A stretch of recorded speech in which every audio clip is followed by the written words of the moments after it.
पार्वती जी ने कि कोई समझ में नहीं आ रहा कि आखिर हो कौन रहा है, कौन चिल्ला रहा है, कौन बोल रहा है, किसको मालूम। थोड़ी देर बाद मां फिर सेवा में तल्लीन हुई। शिव महापुराण की कथा कहती है जब जब आप सेवा में तल्लीन होंगे, जब जब आप भगवान की सेवा में जाएंगे, जब जब आप किसी अच्छे कार्य के लिए अग्रण्य बनेंगे, तब कोई ना कोई आपको रोकने का प्रयास करेगा, किसी न किसी तरह से तुम्हें थामने का प्रयास करेगा, किसी न किसी तरह से तुम्हें रोकने का, अवरुद्ध करने का प्रयास किया जाएगा। पर तुम्हारी भक्ति प्रबल होना चाहिए, दृढ़ता प्रबल होना चाहिए।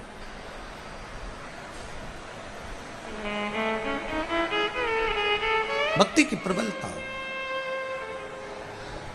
मैंने तेरे ही भरोसे से बाबा, तेरे ही भरोसे हवा बिच उड़ती जावांगी, बाबा डोर छड़ी ना में कटी जावांगी, भोले मैं तेरी पतंग, शंभू मैं तेरी पतंग। शिव कथा कह रही है। बच्चे ने फिर चिल्लाया और बच्चा जैसे ही चिल्लाया, अब की बार मां ने देख लिया।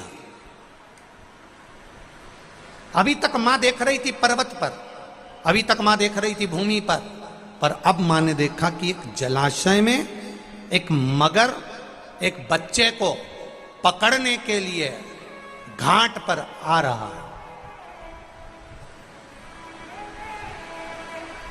एक मगर, एक घड़ियाल, एक बच्चा सोया हुआ है, उसको पकड़ने के लिए घाट पर आ रहा है। छोटा सा बच्चा है। अब मां से रहा नहीं गया, मां से रहा नहीं गया। जैसे ही वो छोटा सा बच्चा चिल्लाया, पार्वती मैया पर्वत पे से कूद कर, जिस शिला पर माता पार्वती जी बैठी थी उस पे से कूद कर मां तुरंत मां उस शिला से कूदी और कूद कर जलाशय के पास में मेरी माता पहुंच गई। अब जैसे ही जलाशय के पास मेरी मां पहुंची और माता ने देखा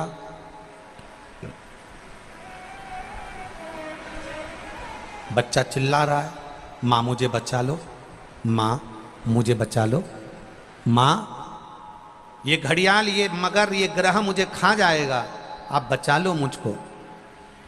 मां जाकर घाट पर खड़ी हो गई और खड़ी होकर माता ने घड़ियाल को रोका, ए घड़ियाल, ए ग्रह रुक, ए ग्रह रुक जा,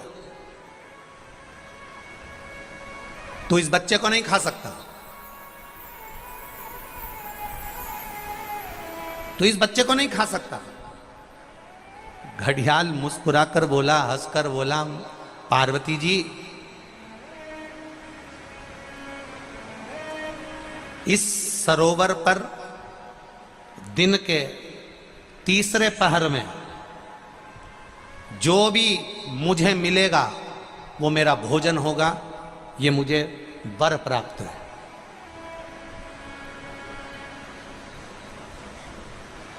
तीसरे पहर में जो भी मुझे मिलेगा इस सरोवर के तट पर, वो मेरा भोजन होगा। अब देखिए, किसी किसी का एक समय होता है। जैसे आज बेटमा वालों की किस्मत है, आज बेटमा वालों का भाग्य है कि शनि प्रदोष के दिन आप ये पावन शिव महापुराण की कथा सुन रहे हो, तो ये आपका भाग्य है।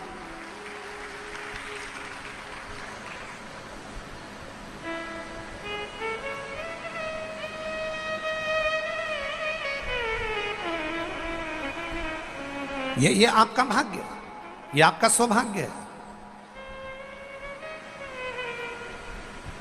कुछ किस्मत में लिखा होता है, कुछ भाग्य में लिखा होता है।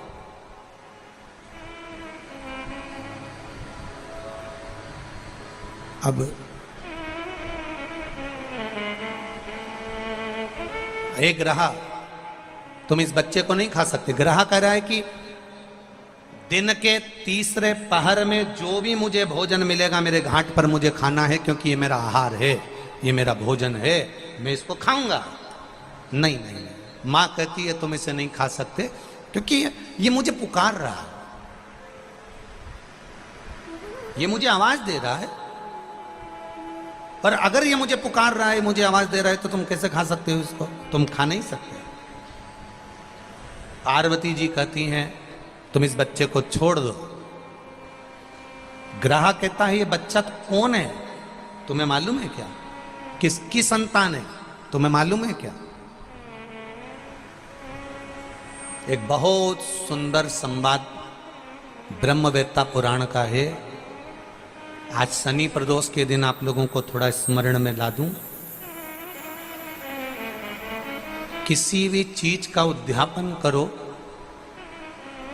16 सोमवार का उद्यापन करो, चाहे तुम शुक्रवार का उद्यापन करो, चाहे तुम सोमवार का उद्यापन करो, चाहे तुम एकादशी का उद्यापन करो, चाहे तुम प्रदोष का उद्यापन करो, चाहे तुम जिस भी व्रत का उद्यापन करो, शिव महापुराण की कथा कहती है अपने घर के लोगों को गिनने से पहले बाहर के लोगों को गिनना जरूरी है।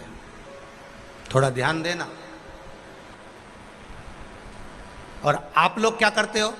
उद्यापन में सबसे पहले अपनी जेठानी को गिन लिया, इसको गिन लिया, उसको गिन लिया, उसको गिन लिया। और शिव महापुराण की कथा कहती है जेठानी तो तुम्हारे यहाँ का भोजन करेगी क्योंकि रिश्तेदार है, ननंद तुम्हारे यहाँ का भोजन करेगी क्योंकि रिश्तेदार है, तुम्हारी देवरानी भोजन करेगी क्योंकि रिश्तेदार है, तुम्हारी चाची सास भोजन करेगी क्योंकि रिश्तेदार है, तुम्हारी काकी सास भोजन करेगी क्योंकि रिश्तेदार है। जब हम उद्यापन में दूसरे को गिनते हैं और उसको कोई सामान देते हैं, उसकी कोई सामग्री, कोई सुहाग की पिटारी, कोई सामग्री हमने उसको उद्यापन में दी, तो वो हमारा दान कहलाता। हमने अपने परिवार वाले को भोजन कराकर अपन ने उद्यापन में गिन दिया और अपने परिवार वालों को दे दिया। इसको देना नहीं कहते, इसको दान नहीं कहते, इसका पुण्य आधा हो जाता है। इसके पुण्य की परिभाषा यहां नहीं कहा जाए। अब और सरल भाषा में समझ लीजिए। कई माताएं कहती है हमने तो अपनी बेटी को यह सामान दे दिया, मतलब हमने खूब दान कर दिया। अब एक बहुत अच्छे से समझ लेना, हमने हमारी बेटी को यह दे दिया तो हमने दान दे दिया। हमने हमारी बेटी को पापड़ बना के दे दिया, हमने तो बहुत दान कर दिया। हमने हमारी बेटी को साड़ी दिला दी, हमने दान कर दिया। हमने हमारी बेटी को सामान दिला दिया, हमने दान कर दिया। बेटी दान लेने की हकदार नहीं है, बेटी अपने मायके का हक लेने को दमदार है। तुम बेटी को एक साड़ी देकर ये मत सोचना कि हम दान दे रहे हैं। बेटी तो खुद कन्यादान में जाती है। आप बेटी को अगर वस्त्र दे रहे हो तो दान नहीं कर रहे हो। आप बेटी को कोई सामग्री दे रहे हो तो दान नहीं कर रहे हो। आप बेटी को कोई सामान दे रहे हो, दान नहीं कर रहे हो। आप बेटी के बेटे को 500 रुपए का लिफाफा दे रहे हो, ये दान नहीं कहला रहा है। ये वो अपना हक लेकर जा रही है। आई है माँ बाप के घर में तो साड़ी तो देना पड़ेगी, नहीं देगी तो काले कोट वाला दिला देगा। उसमें ये दान नहीं है कि तुम कह दो कि नहीं साहब हमारी तो हमने बहन बेटी के दान दे दिया, हमने तो हमारी बहन बेटी के दान दे दिया, हमने तो हमारी बहन बेटी के दान दे दिया। तो बहन बेटी कहीं भिक्षा मांगे तुमसे? अरे बोलो तो बेटवा वाली हो, बोलो बोलो जम के बोलो। तुम क्या भिक्षा मांगो कि हम भैया के जाए तो दान लेके आएंगे? दान लेकर बहन बेटी नहीं आती।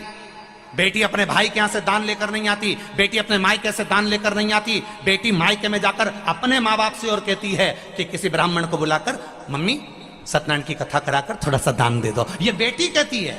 बेटी दान लेकर नहीं आती है, बेटी दान दिलवा कर आती है। और बेटी मायके से अगर एक साड़ी भी लेकर आती है तो वो दान की नहीं, बेटी अपना हक लेकर आती है। जब तक माँ बाप हैं तब तक बेटी लेकर आ रही।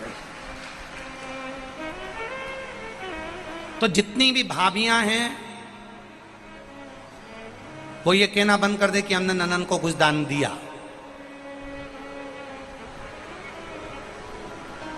दान नहीं। हम जानते हैं तुम अगली बार हमें बेटवा नहीं बुलाओगे इस बात के लिए, भले मत बुलाओ, पर जो रीत की बात है, यहाँ शिव महापुराण की कथा कह रही है, यहाँ शंकर जी का संवाद कह रहा है कि पार्वती जी कह रही हैं कि ग्रह कह रहा है पार्वती जी से, इससे तुम्हारी कोई रिश्तेदारी है, ये बच्चा कौन है तुम पहचानती हो, इसके माँ बाप को जानती हो, इसकी रिश्तेदारी पहचानती हो, इस बच्चे को क्यों बचाना चाहती हो, इस बच्चे को मुझे खाने क्यों नहीं देना चाहती। पार्वती जी कहती हैं अगर मेरी संतान होती तो मैं छोड़ देती, पर ये ना जाने कौन है, किसका पुत्र है, उसने मुझे पुकारा है, इसलिए मैं इसको बचाना चाहती हूं। बहुत ध्यान देना, अतिथि देव भव, अतिथि देव भव। ये इतने सारे लाखों लोग आए हैं बेटमा में, इनसे किसी की रिश्तेदारी है क्या? अरे बोलो, जम के बोलो, नहीं है। कोई इनको पहचानता है कि कहां से आ गए? कोई ट्राली में बैठ के, कोई ट्रक में बैठकर, कोई गाड़ी में बैठकर, कोई मोटरसाइकिल में बैठकर, किसी से कोई की रिश्तेदारी नहीं है। पर बेटमा में आए हैं, और बेटमा के एक व्यापारी ने भी, बेटमा के एक व्यक्ति ने भी, बेटमा का एक व्यक्ति ने भी अगर इनको एक गिलास पानी भी पिलाया है तो समझ लेना तुमने अपने वाले को पिलाया तो ये सोच के पिलाया कि मेरी मौसी है, मेरी काकी है, मेरी बुआ जी है, पर पराये व्यक्ति को अगर हमने एक गिलास पानी भी पिलाया है, समझ लेना वो तुम्हारे खातों में करोड़ों का हो गया है। उसका फल कम नहीं हो सकता, वो करोड़ों का हो गया, अधिकता का हो गया।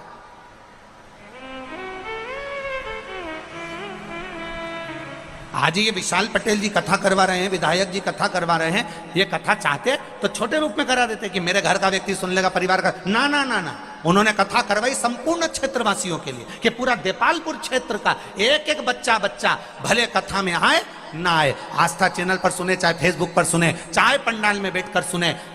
तो एक विशाल पटेल जी ने विचार करा कि कम से कम क्षेत्र का व्यक्ति अगर कथा सुनेगा, भले उसके कानों में जाए ना जाए, पर हमारे क्षेत्र का कल्याण हो जाए। ये कथा का मूल लक्ष्य है, ये कथा का मूल लक्ष्य तत्व वही सम्मिलित है। आप अपनी मौसी को पानी पिला रहे हो, आप अपने काका जी को पानी पिला रहे हो, आप अपने चाचा जी को पानी पिला रहे हो, वो अलग बात है। पर कोई अनायास आया है, हम यहाँ से जाते हैं गाड़ी से, ये कार्यकर्ता जब हमको यहाँ से लेके जाते हैं तो हम देखते हैं किसी ने नल लगा दिया है, कोई बाहर खड़ा हुआ है, कोई हाथ जोड़कर पानी दे रहा है, कोई बोतल दे रहा है, कोई पाउच दे रहा है, कोई उसको पोया दे रहा है, कोई कुछ दे रहा है। ये आप पहचान बिना दे रहे हो, बिना पहचान।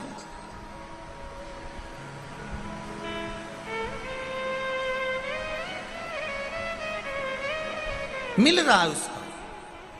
पार्वती जी से ग्रह ने कहा ये आपका कोई रिश्तेदार लगता है क्या? नहीं नहीं, मेरा रिश्तेदार नहीं।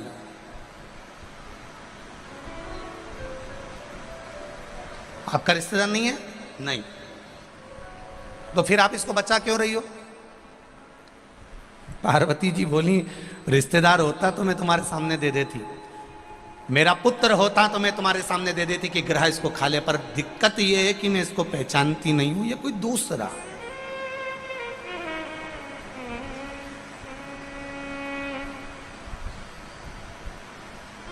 ये दूसरा है। ये उसी में का हाल है। एक महिला ड्राइविंग लाइसेंस बनवाने के लिए गई, गाड़ी चलाना सीख गई और ड्राइविंग लाइसेंस बनवाने गई। तो जो मैनेजर था, ऑफिसर था, उसने महिला से पूछा, एक तरफ तुम्हारा भाई है, एक तरफ तुम्हारा पड़ोसी है,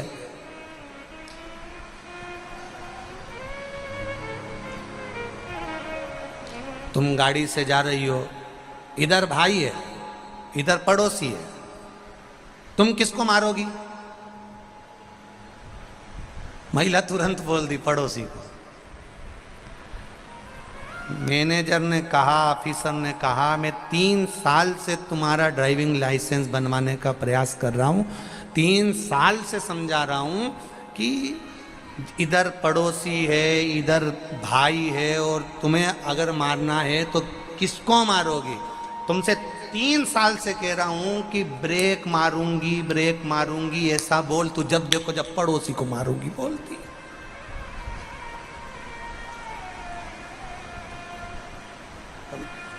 व्यक्ति का, आधे व्यक्ति का उद्धार तो इसीलिए नहीं हो पा रहा क्योंकि वो दूसरों को देख देख के जले जा रहा। पड़ोसी के यहाँ ट्रैक्टर आ गया दूसरे नंबर का, इसने रोटी खाना छोड़ दी। ये उसी में कहा ले, जैसे एक बुढ़िया के सामने से एक कपास की गाड़ी निकल कर गई, ढेर कपास बढ़ा और कपास की गाड़ी निकल कर जा रही है। अब बुढ़िया ने सोचा इतना सारा कपास कितने का बिकेगा, कितना पैसा आएगा, कितना धन आएगा। बुढ़िया सोच सोच के बीमार पड़ गई और नीचे टपक गई, बेहोश, चक्कर खा के नीचे। घर के लोग आए, उसको उठा के अंदर ले गए।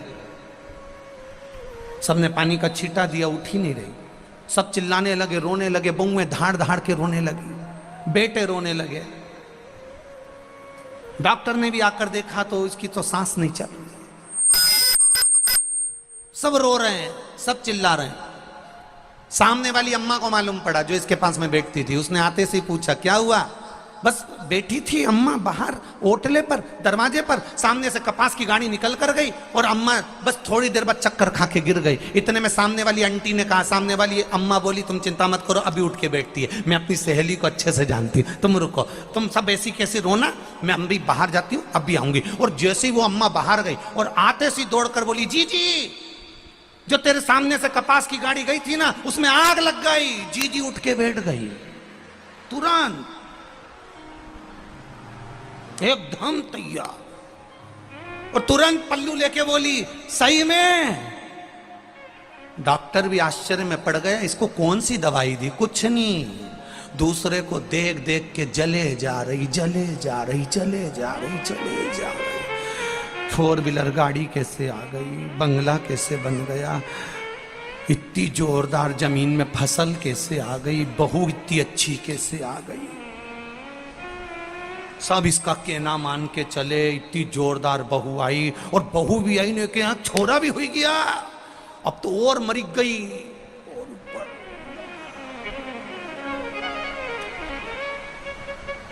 चली जा रही। शिव महापुराण की कथा कह रही है, क्या किसको रोइए, बोलो बोलो बोलो, चादर तान के सोइए, अपने को क्या करना।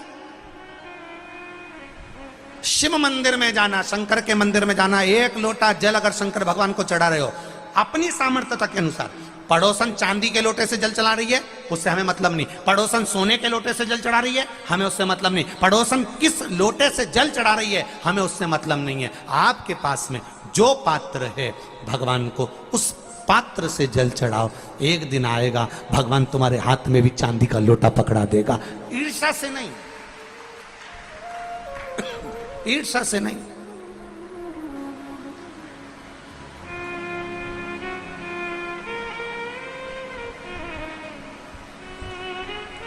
हमारी आदत है, हम शिव जी के मंदिर में जाते जाते भी हम थाली देख लेते हैं, इसकी पूजन की थाली में इतना सामान रखा है, मेरी थाली में तो कुछ है ही नहीं। अभी अभी थोड़े दिन बाद ये होली हो जाने दो, वो एक माता जी की पूजन होगी, शीतला माता की। शीतला माता की पूजन होती है, यहाँ होती है, अरे बोलो तो, होती है। शीतला माता की पूजन होती है ठंडे समय में, शीतल समय में। शीतला माता ने ये नहीं किया कि रोटी बना के उठो और थाली लेके लाइन में लग जाओ। तुम देखना, शीतला माता की पूजन करने लोग जाते ना शीतला सप्तमी, शीतला अष्टमी पे, बस 11 बजे तक तो रोटी बनाती रहेगी, सामान बनाती रहेगी। 1-1.5 घंटा में ठंडा हुआ, 12:30 बजे उठ के सीधे लाइन में लग जाएगी, जल्दी से पूजन करके सो जाऊंगी, काम खत्म। शीतला माता ने भी सोच लिया, बस तूने मुझे बेवकूफ बनाया, अब रुक जा तू। 11 बजे तक भोजन बनाया, 10 बजे तक भोजन बनाया, 1 बजे रात को लाइन में लग गई पूजन करने के लिए। 1 बजे रात को, न जाने किसने पहला दी कि 1 बजे रात को लग जाओ लाइन में, सुबह तक पूजन करके अपने घर आ जाओ, फिर आराम से आके सो जाओ। अब इतनी जल्दी क्या है भगवान के पूजन की? माँ की पूजन करने जा रहे हो, माता से लाड़ लड़ाने जा रहे हो, अपनी माता से अपने दिल की बात कहने के लिए जा रहे हो, अपने स्नेह की बात कहने के लिए जा रहे हो, तो धीरे धीरे प्रेमवश आनंद से माता की आराधना शीतल समय में, ठंडे समय में ठंडे समय का मतलब है भीतर से ठंडे होकर, अपने भीतर से ठंडे होकर। अब अपने भीतर तो ठंडाई है ही नहीं ना, जल्दी जल्दी चलो, और आधी बहुत पतली खुशी है, और चलो पहुंच गई। और ये कितना बड़ा कपड़ा थाली पे ढाक ढुका के लाइन में खड़ी है शीतला माता। शीतला माता, या हाथ में लोटा या हाथ में थाली, और इतनी देर में पड़ोसन निकल के बाजू में से जा रही थी और लोटा थोड़ा सा ढुल गया। अब यहाँ शीतला माता की पूजन करनी आई और ये हो गई चंद्र घंटा। लोटा जरा सा ही पानी का झलका, देख के नहीं चल सकती, ठंडा भोजन हाथ में, लोटा ठंडा पानी का, और अंदर